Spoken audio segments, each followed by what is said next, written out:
Continuamos en la más vista, la revista de la noche, y como habíamos anunciado antes de irnos a comerciales, hoy tenemos una parte de nuestro programa de manera muy especial, recibiendo al doctor César Núñez, quien es oncólogo clínico.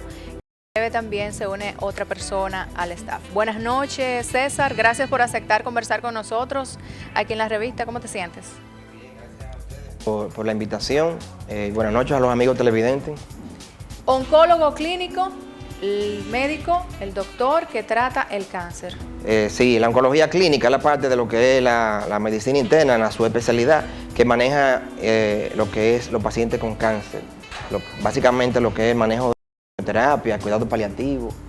Y debe de saber también cuándo un paciente debe recibir radioterapia y cuándo un paciente es candidato a una cirugía. Ok, César, ¿cómo viene el cáncer? ¿De dónde viene? ¿Es genética, herencia, alimentación? Mira, no hay una causa de por sí que nos diga a nosotros que un paciente va a tener cáncer. Lo que sí va a ocurrir son los factores de riesgo, aparte de lo que es la herencia, que es lo bajo, esa pera un 15%. Pero lo que tiene que ver con los factores ambientales, factores externos, esto un 85% aproximadamente, y tiene que ver con lo que comemos, con las hormonas, con algunas bacterias como el Helicobacter pylori, que predispone a cáncer de estómago, con algunos virus como el virus del papiloma humano. ¿Cómo adquirimos nosotros esas bacterias? Bueno, con lo que comemos. A través de la alimentación. A través de la alimentación, algunos alimentos crudos, ensalada, comida rápida. César, ¿cuál es el cáncer más común, por lo menos en la República Dominicana, y por qué? Mira, en la República Dominicana nosotros no tenemos lo que es un registro nacional de tumores.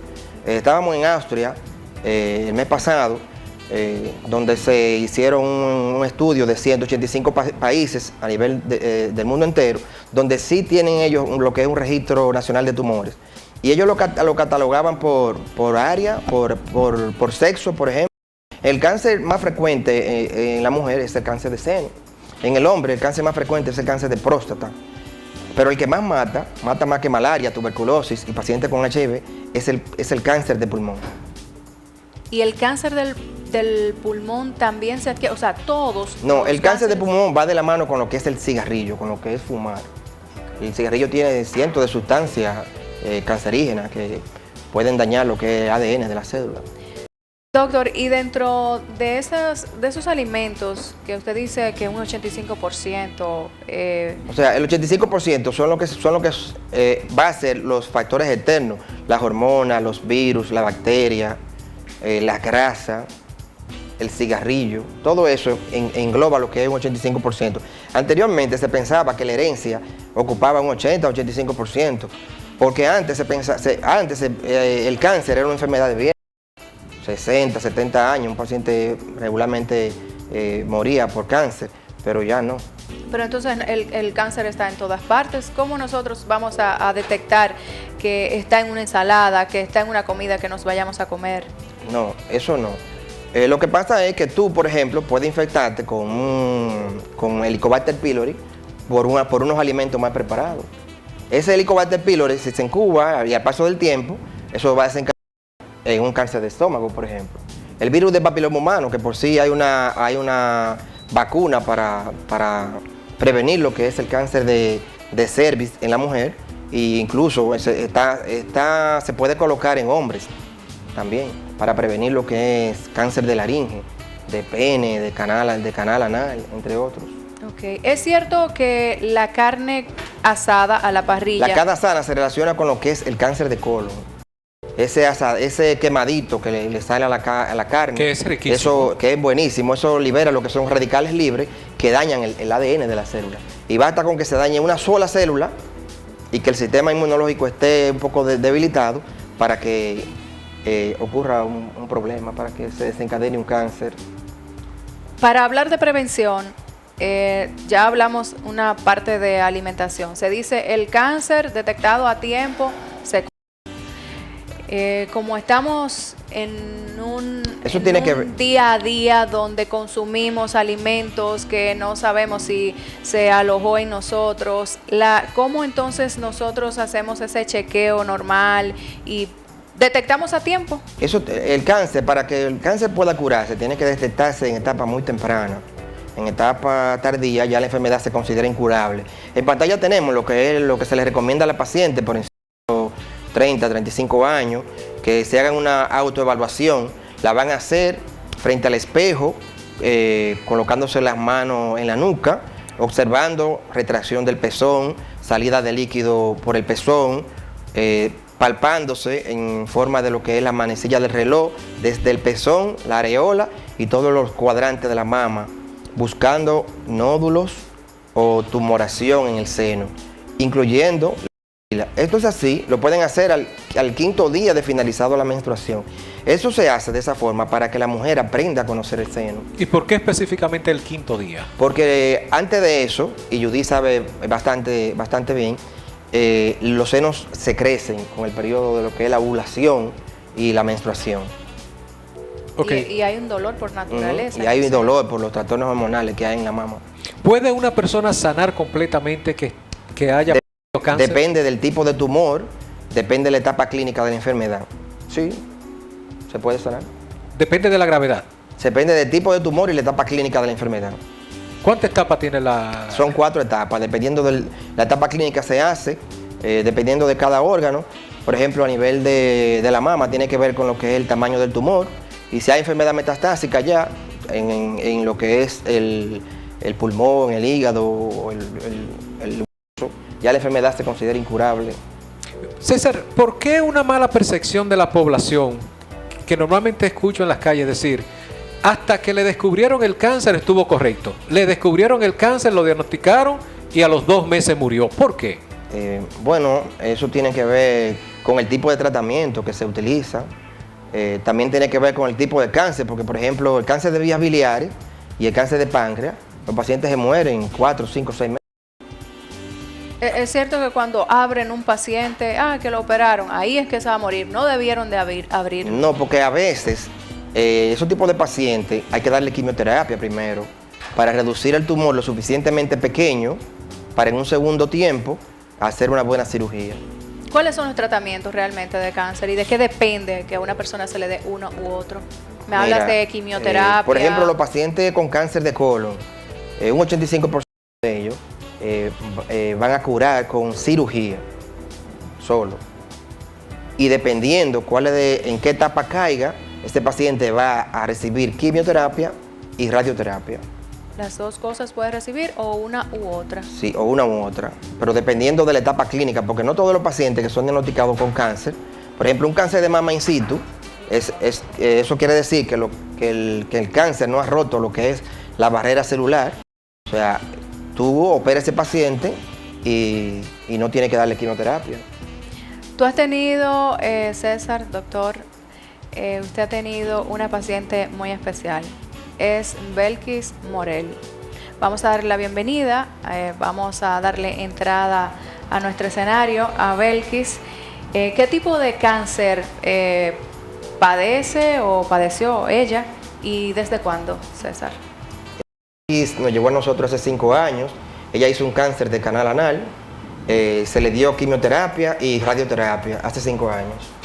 Okay. No ameritó lo que es la cirugía. La cirugía en ella iba a producir una colostomía que iba a tener que evacuar por una bolsa el resto de su vida. Ok. Buenas noches, Belkis. ¿Cómo te sientes? Buenas noches, muy bien. Gracias por la invitación. ¿Cómo te sientes hoy? Excelente, muy bien. Sí. Ok, vamos a conversar un poquito acerca de tu cáncer. ¿Cómo te diste cuenta, Belkis, que tenías cáncer? Bueno, en primer lugar, yo era una persona que no tomaba agua. ¿No tomaba agua? No.